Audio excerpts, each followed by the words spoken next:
Hi, இன்னைக்கு ஒரு protein dosa செய்யலாம் வாங்க. இதுக்கு தேவையான பொருள் எடுத்துக்கிறேன். 2 டீஸ்பூன் பச்சை பயிர் ஊற வச்சு எடுத்துருக்கேன். கொண்டக்கடலை 2 டீஸ்பூன் ஊற வச்சு எடுத்துருக்கேன். வேர்க்கடலை 2 டீஸ்பூன் ஊற வச்சு எடுத்துருக்கேன். இது வெள்ளை கொண்டக்கடலை 2 டீஸ்பூன் அளவு எடுத்து ஊற வச்சு எடுத்துருக்கேன்.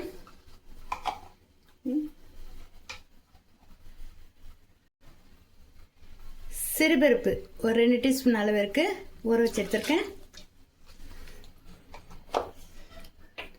ஒரு 2 துண்டு இஞ்சி சேர்த்துக்கலாம்.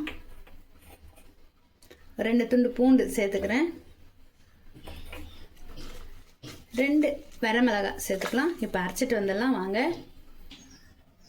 இப்போ அரைச்சிட்டு பவுலுக்கு மாற்றிட்டேன். இப்போ தேவையான உப்பு சேர்த்துக்கலாம். இப்போ தோசை ஊற்ற ஆரம்பிச்சிடலாம். தவா சூடாயிடுச்சு. இப்போ தோசை ஊற்றிக்கலாம். புரோட்டீன் தோசை.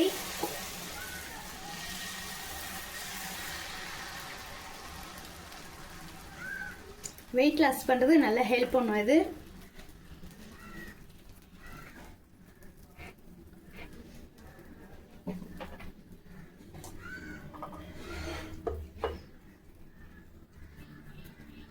நான் கொஞ்சமாக நெய் சேர்த்துக்கிறேன்.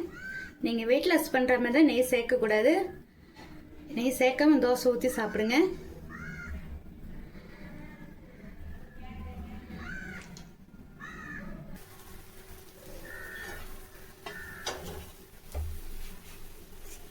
வெந்துடுச்சு. இப்போ திருப்பி போட்டுக்கலாம்.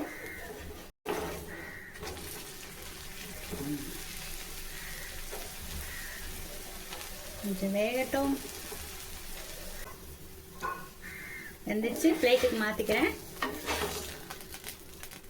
இந்த மாவில் 2 கரண்டி இட்லி மாவு சேர்த்து ஊற்றிக்கிங்க. சூப்பராக வரும் புரோட்டீன் தோசை. அவ்வளோதான், பிளேட்டுக்கு மாற்றிக்கலாம். புரோட்டீன் தோசை ரெடி ஆகிடுச்சு. நல்லா சாஃப்டாக வந்திருக்கு. இது உங்கள் வீட்டில் செஞ்சு பாருங்கள். செஞ்சு பார்த்துட்டு எனக்கு கமெண்ட் பண்ணுங்கள், லைக் பண்ணுங்கள், ஷேர் பண்ணுங்கள். தேங்க்யூ.